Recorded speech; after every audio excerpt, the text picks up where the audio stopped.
নিত্যানন্দ প্রভুর 551তম আবির্ভাব উৎসব উপলক্ষে আজ 21 থেকে 24 ফেব্রুয়ারি বীরভূমের বীরচন্দ্রপুর নিতাই বাড়িতে নেমেছে ভক্তের ঢল। দেশ বিদেশের ভক্ত পুণ্যার্থীরা ছুটে এসেছেন বীরভূমের বীরচন্দ্রপুরে।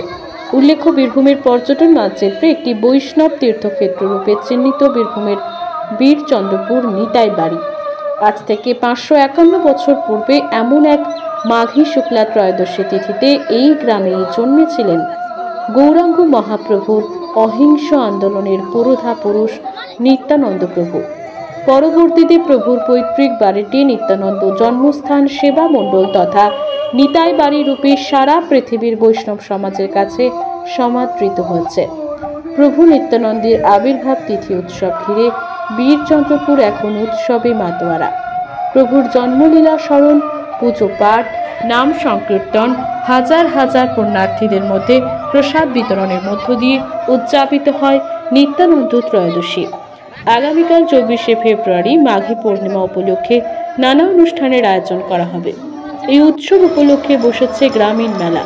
বহিরাগত ভক্ত পুণ্যার্থীদের জন্য স্বাস্থ্য শিবির সহ স্থানীয় দুস্থদের মধ্যে বস্ত্রদানের আয়োজন করা হয়। পাশাপাশি ইস্কন মন্দিরেও নেমেছে ভক্তদের ঢল। বীরচন্দ্রপুর থেকে জয়ন্ত মণ্ডলের রিপোর্ট, এস নিউজ বাংলা। জয় নিতাই। জয় নিতাই। দাদা, আপনি কোত্থেকে এসেছেন? আমি কলকাতা থেকে এসেছি। আপনি এই নিত্যানন্দ প্রভুর জন্ম উৎসব উপলক্ষে এখানে এসেছেন কি? হ্যাঁ, আমি এই উৎসব উপলক্ষে দর্শন করতে এসেছি। আপনি আপনার একটু অভিমতটা বলবেন যে এই উৎসবের পরিবেশ পরিস্থিতি বা নিত্যানন্দ প্রভুর জন্মস্থান কেমন লাগলো আপনার?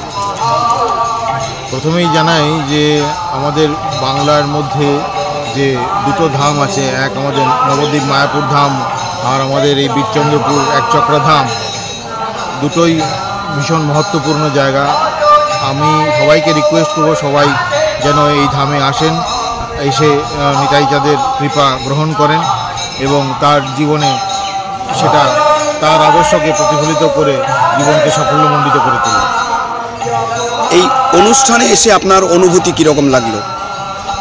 অনুষ্ঠানে এসে তো খুব ভালো লেগেছে। এখানে প্রচুর ভক্তরা সমাগম হয়েছে এবং তাতে বোঝা গেছে যে আমরা যারা কলকাতা শহরে আছি সেখান থেকে কত মানুষ এখানে আসে এবং আমরা সত্যিকারের যে পাণ্ডবদের অজ্ঞাতবাস এই অঞ্চলে হয়েছিল, আমরাও কিন্তু সেই অজ্ঞানের মধ্যেই পড়ে আছি।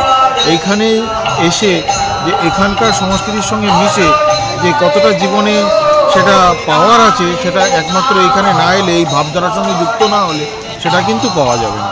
সুতরাং আমি সবাইকে বলবো আপনারা আসুন, নিতাই চাঁদের কৃপা গ্রহণ করুন, দর্শন করুন এবং দেখুন জীবন কিভাবে সুন্দর হয়ে যাবে। ঠিক, আপনাকে অসংখ্য ধন্যবাদ। অবশ্যই আসবেন এবং আপনার সাথে যারা আছে তাদেরকে অনুপ্রাণিত করবেন যাতে ধামে আসেন এবং ধামের নিত্যানন্দ প্রভুর কৃপা যেন তারা গ্রহণ করেন। অসংখ্য ধন্যবাদ। জয় নিতাই।